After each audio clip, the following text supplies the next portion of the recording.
Hi, everyone. Welcome to the Lost Generation, outside of the mainstream. My name is William Hooker. I am a musician, poet, and part of this generation of artists. My goal with this podcast, which is being broadcast on its own YouTube channel and my website, williamhooker.com, is to introduce you to many of the musical artists that are outside of the mainstream and have made important artistic contributions to our culture. I have also interviewed producers of the music and many fans and supporters of this work. My guests are sharing what makes this art form unique and significant. I hope these conversations will inspire you to listen to the music, which may change you in the way you view music, which again is outside of the mainstream. Today, we're interviewing drummer, composer, and band leader Marc Edwards. I hope to be airing new interviews on the first of each month. We are presenting these interviews on our own YouTube channel. We have so many amazing interviews coming up that you will be hearing in the future. This is the Lost Generation, outside of the mainstream. This is a story that needs to be told. See you next month. William, good to be here, man. Oh, I'm so happy. I'm so happy that you are here too, because I can remember the last time I saw you, it was at Jack. And you actually it was at Jack. Jack? In Brooklyn. Yes, and your spirit infused Oh, that right. place. I remember that. It really did. That It was really at, did. ESP. That's right. thing. That's right. Yeah, That's right. yeah, That's yeah, right. that anniversary. Yeah, yeah. celebration. Now, Marc, would you tell us a little bit about yourself in 3 or 4 sentences? Give us Simple. I'm Yeah. African American with an interest in science, astronomy, physics, also Indian spirituality, and energy healing modality, and I'm very passionate about music and the arts. Thank you, Marc. You brought up something that we had on the side. What again? Oh, would you yeah, elaborate yeah. on it? Would you elaborate on it for us? Sure, I'll try. We have the first generation of the artists that did the so-called free music or experimental music, and the media gave them a fair amount of coverage. I mean, everyone more or less knows about John Coltrane, Sun Ra, Pharaoh, Ornette Coleman, Archie Shepp, and many others within that idiom. But the generation that followed, especially after some of these guys died, the media has gone, it's almost like we're in limbo.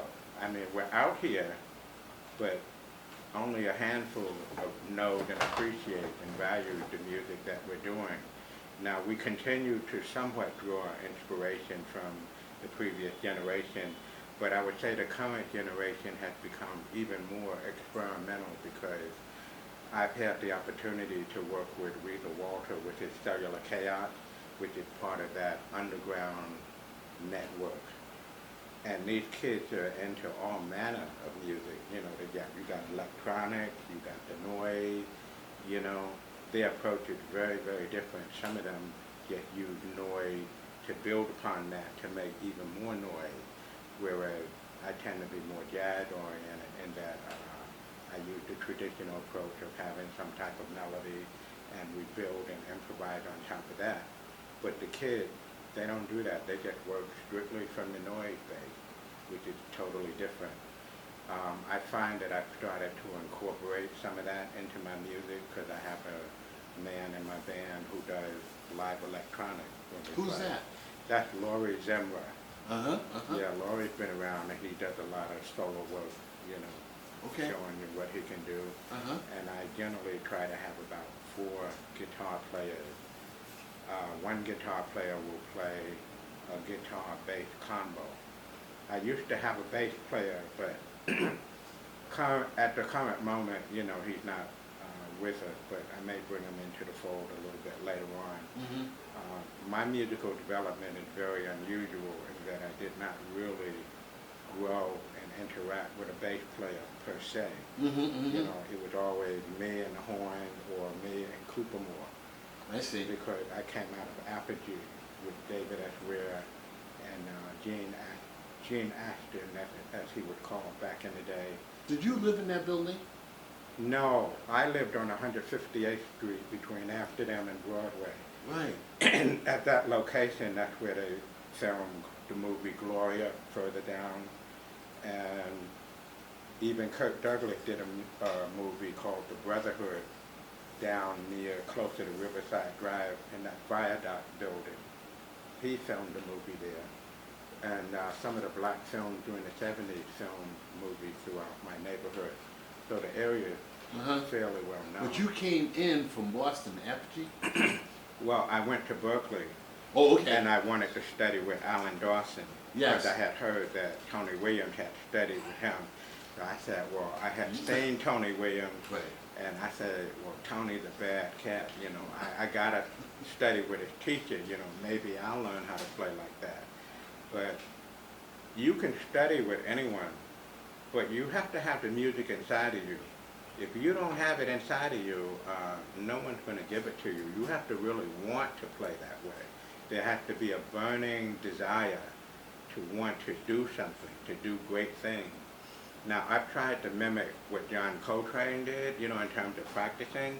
Yes. But I could not maintain the focus, mainly because, number one, I know I'm going to be here a while. I know I'm not going to drop dead 2 weeks from now or 6 months from now. Okay. I'm going to be here.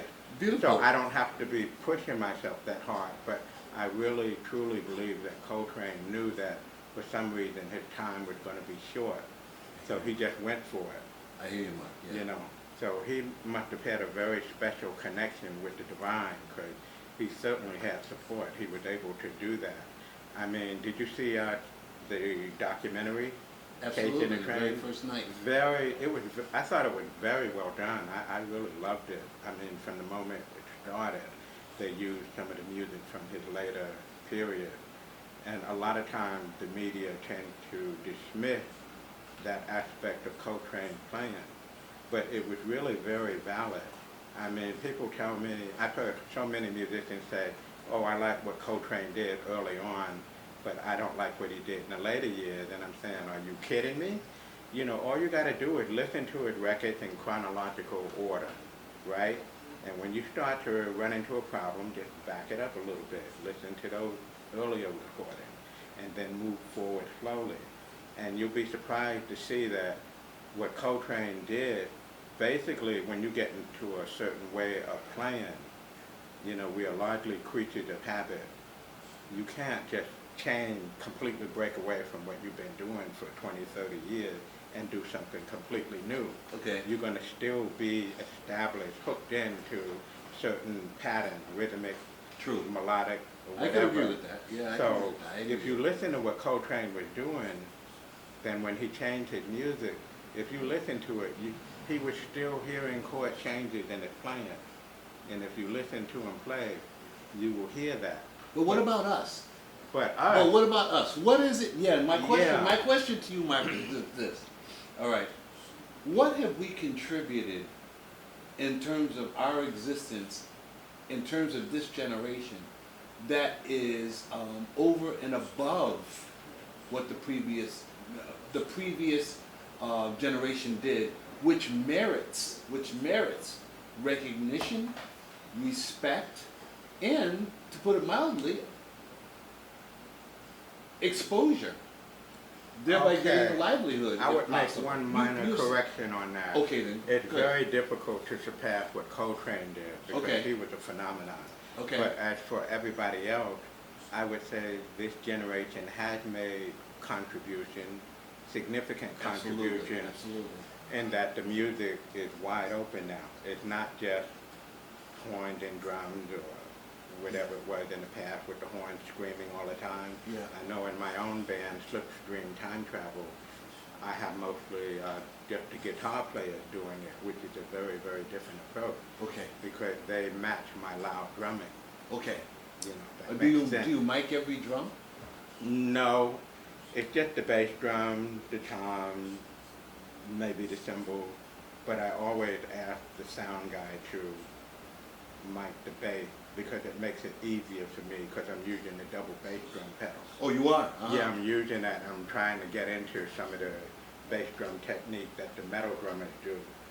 So I go to some of the metal shows and I talk to the drummers and they tell me, oh, I started when I was 5 years old, I started when I was 10 years old, and I'm saying, what do you say? Yeah, what I'm do you saying say, to Mark? myself, man, I was 60 when Weezer Walter asked me to play rock. I said, I've got a long way to go. But you played music before that because if you think about it, Apogee is, to my thinking, Mark, Apogee is a groundbreaking group. How so? Apogee is a groundbreaking group in the sense of there were very few groups playing. Groups. I get you. I get it. And to me, there's power in the group. Oh, definitely. Even though I may seem like a person that goes from group to group and creates all these situations, I really feel that. I really feel there's power in numbers, and I really feel the beauty of going down a particular path. If that's your way, I feel the beauty of going down a particular path with other people, that you resign yourself to a higher purpose and you decide that this is where we are going as a group. And Apogee was one of those. Yeah. Because that's when I first heard of you. Yeah. Well, Apogee, we were all very much on the same page, and we wanted to approach the music via the high energy. We just loved it. And you all were highly skilled. What we basically did, we got together, we got a room, you know, it took some time, but we found a room, found a place to rehearse, you know, and back in the day, the fees was much lower than it is today. But once we got a room, we was in the room like Monday through Friday. And that's all we would do. We would just play. Another group that was like that was mentioned, Muntu was like that. I saw them play at the Studio Ribby. You understand what I'm saying? Saw... Juju was like that. Really? Yeah. I remember the name. I'm not sure if I saw Juju. them. Juju was like that. Yeah. Uh-huh. I started Juju. Okay. In California. There was 3 drummers. There were 3 drummers, conga drummers, and there was me on top of that. And they asked, and they asked me, they looked at me like, what are you doing? Because that's a very polite way. They probably said, what the F are you doing? Because Mark, you know for yourself. If you hear one beat going, right? That's one beat. Then you hear another beat on the side going. Now this cat that's playing this Well on Cold, this dude is playing 3 drums. Then you got this other person over here playing his thing. Then you got this other person over here playing, and it's all in this circular. Yeah. And then on top of that, here I come in there, and I would lay on top of it freedom. That's when I knew I was free. Yeah. That's when I knew I was free.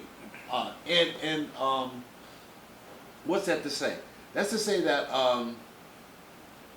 if you have a group, and on top of that group, you can lay as much freedom as you like. Separate from having a bass or not having a bass. Yeah. As a drummer, you know that you could take it wherever you want, and you can land wherever you want, and you know that somebody like David Ware is going to be there to catch you, to pick it up from where you are. You know that Alan Brockman's going to be there to catch you. You know, so you're not afraid. You don't feel that fear, and you also don't feel like that. You also don't feel that thing of like, what the blank are you doing? You know. Yeah. So I'm asking you, in your experience, like other cats that you also feel like were the same way. I'll ask you a couple of questions. Ahmed Abdullah. Very good player. I saw David at Ware play with him. Yeah. I really liked his composition, his song, and Charles Moffett was really very brilliant on the drums. I mean, he was very melodic behind what they were doing. He was playing with Ahmed. Yeah, and the guitar player was Masuja. That's Beautiful. right. Go on, Beautiful. go on. Masuja passed, didn't he? I don't know if he's still around. But He's our age. He's one of this lost generation. I remember Masuja. Yeah, go. he was very, he did a piece on Ronald Shannon Jackson's album, When Colors Play. He's the one that played that blues. You Right. remember that Go on, piece? Mark. Go on, I mean, Mark. he really played that very, very well, and I had the chance to talk to him about that. He said, I took that solo on that Ronald Shannon Jackson album, When Colors Play, and I was really honored to have met him because I loved that performance. Let me give you another person. The Wizard. No, I didn't see them. Frank Lowe.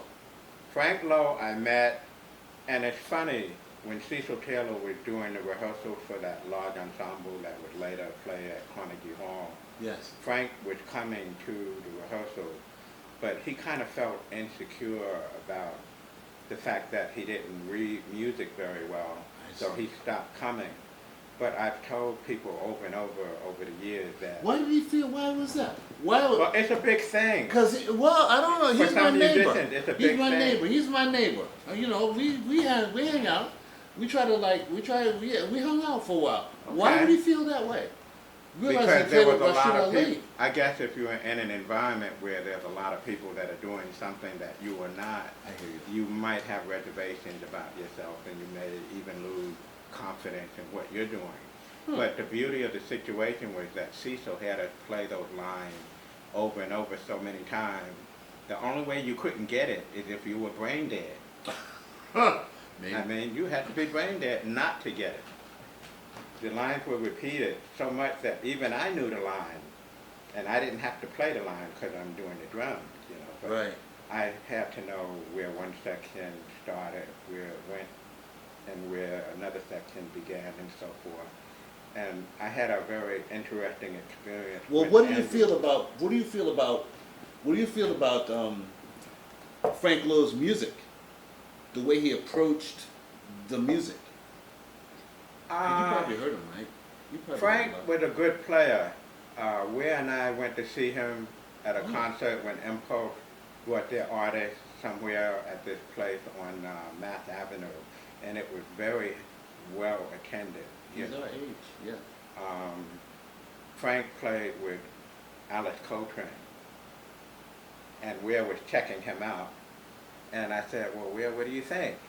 And he kind of deferred judgment on Frank, but I think Ware knew what the cat was playing, you know, but he just didn't want to say out loud. But, you know, back in the day, I felt that Ware was arguably the strongest man on tenor around, you know. But Frank had a certain thing happening within his music, and he used it to great effect. Joe Rigby. I only saw Joe play with Andrew Surreal and David at Ware. I forgot where they were playing. It must have been on the east side. Yeah. And I remember the poet, the writer, Shan Jay, the lady who did For Colored Girls Only. She came to that And performance. Tazaki. Tazaki. Yeah, yeah. I haven't seen her in many, many years. Yes, yes. But yeah, I saw Joe play, and at the time he was very muscular physically. I mean, he looked like Arnold, you know. He had that kind of look. Looked like bodybuilder, Arnold. Yeah. My stepfather was like that. Looked like Arnold. He had that muscular physique, but he never lifted any weight. He just naturally had it. All right, I'm gonna ask you one question as we go into this. Are we too esoteric and more abstract than people can handle? And what does that say about our society? Well, the esoteric quality is always there, but I think we're living in a different era where we have more people that are interested in the spiritual. I mean, people are getting into meditation, yoga, Reiki, and other forms of energy healing modalities. I think there's a great openness toward the esoteric, but for the average workaday person, they obviously have a very different mentality. So you have both happening, and some of the New Agers believe that we're going to enter a glorious era where everyone lived in peace and harmony and all of that kind of stuff. But I mean, it's related. I hear you, Mark. I love it. I'm speaking specifically about this music. How does it relate to the music? Yes. Well, that's there with the music. The music is all inclusive of a lot of different elements. But as far as people getting it, yeah, that's what I mean. I can't blame the audience, because what do we have when you come home? I mean, most people turn on the TV and there's a steady diet of a specific type of programming, television programming. Right. Even with the music and the so-called arts and everything, it's mostly backbeat oriented music. Absolutely. So Yeah. if you're conditioned to hear I got you, Mark. you can't really, it's going to be hard for you to hear something like what Coltrane were doing, or if you hear something like Apogee and what we were doing, or Cecil Taylor is doing, that's going to be very mind-blowing to you. And for most people, it's going to be a major system overload. They just can't is take it really? I think so. Then why is it not overloading our system then? If it's a major system Because overload, we're we should playing be it. comatose.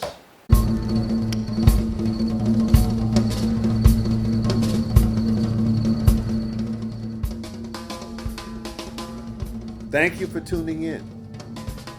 In months ahead, you will have the opportunity to hear from many more Lost Generation artists and supporters. If you haven't already, make sure to subscribe to hear upcoming episodes.